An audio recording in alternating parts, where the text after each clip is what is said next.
Pak Heru, antum kan biasanya sebagai mubalik. Kok masih ngurusi politik?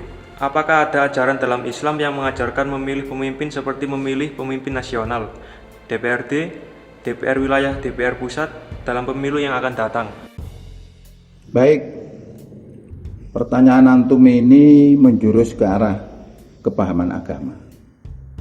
Apakah agama juga mengajarkan politik yang berkaitan dengan memilih pemimpin atau tidak?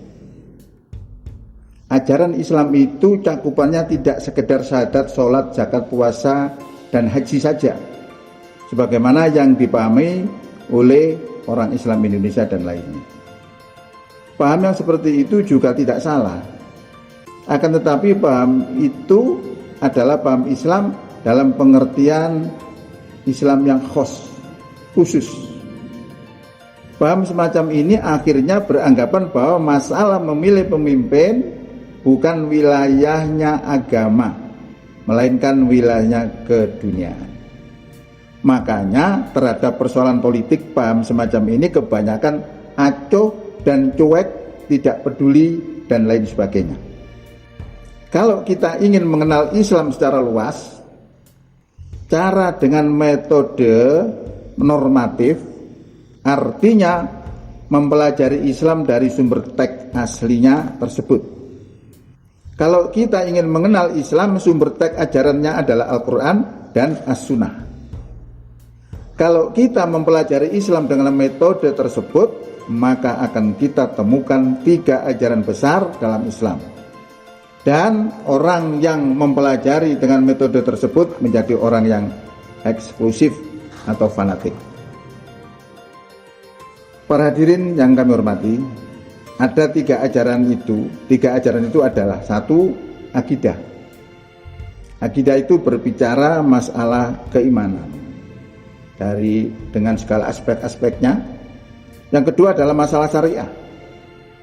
Syariah ini berbicara masalah aturan-aturan yang menyangkut hubungan manusia dengan Allah dan hubungan manusia dengan manusia yang diatur oleh Islam.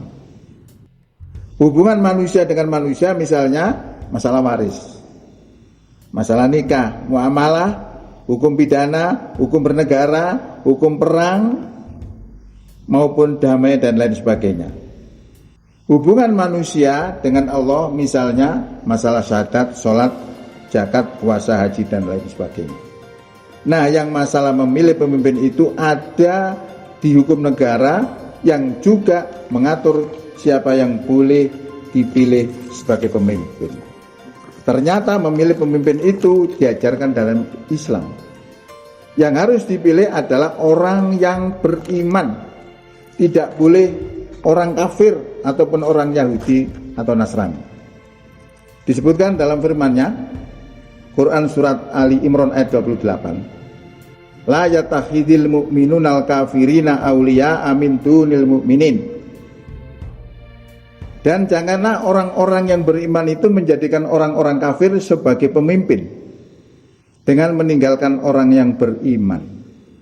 Waman, dan barang siapa yaf'al dzalika, berbuat demikian itu, maksudnya memilih orang-orang kafir sebagai pemimpin, falaisa minallahi fi syai'in, maka lepaslah dia dari pertolongan Allah, tidak mendapatkan pertolongan Allah sedikit pun. Ila, kecuali antattaku minhum tuqah, kecuali takut di antara mereka itu dengan takut yang sebenar-benarnya, siasat ya. Wa yuhadzirukumullahu nafsahu wa ilallahil masir, dan Allah memperingatkan terhadap diri siksanya dan kepada Allah lah tempat kembali. Disebutkan dalam ayat berikutnya yang lainnya, ya ayyuhalladzina amanu, wahai orang yang beriman, la tattakhidul yahuda wan nasara auliya, jangan kamu jadikan Yahudi dan Nasrani sebagai pemimpin. Ba'dzuhum auliya'u ba'd, sebagian mereka adalah pemimpin daripada sebagian yang lainnya. Waman, barang siapa yatawallahum, berpaling kepada Yahudi Nasrani, artinya memilih Yahudi Nasrani, minkum di antara kamu, fa innahu, maka orang yang memilih yang berpaling kepada Yahudi Nasrani tadi, minhum, bagian dari Yahudi dan Nasrani. Ini yang harus kita camkan. Siapa yang melanggar aturan Allah, maka bisa lepas dari pertolongan Allah dan juga bisa menjadi orang Yahudi dan Nasrani. Innallaha, sesungguhnya Allah, la yahdil qaumat dzalimin, tidak memberi petunjuk kepada orang-orang yang zalim. Hadirin rahimakumullah. Yang ketiga adalah masalah akhlak. Jadi akhlak ini berbicara masalah akhlak kita kepada Allah itu bagaimana? Akhlak kita kepada Rasulullah bagaimana? Akhlak kita kepada orang tua bagaimana? Akhlak kita kepada sesama muslim bagaimana? Akhlak kita kepada non-muslim bagaimana? Dan akhlak kita kepada tetangga bagaimana? Dan akhlak kita kepada flora dan fauna bagaimana? Itu semua diatur oleh Islam. Ya, sehingga yang menjadi masalah tadi adalah pertanyaan, kok masih ngurusi politik? Ya, apakah ada ajaran Islam yang mengajarkan memilih pemimpin? Ternyata ada. Nah, kalau kita konsekuen sebagai orang beriman, maka memilih dengan apa yang ditunjukkan oleh Allah menjadi wajib.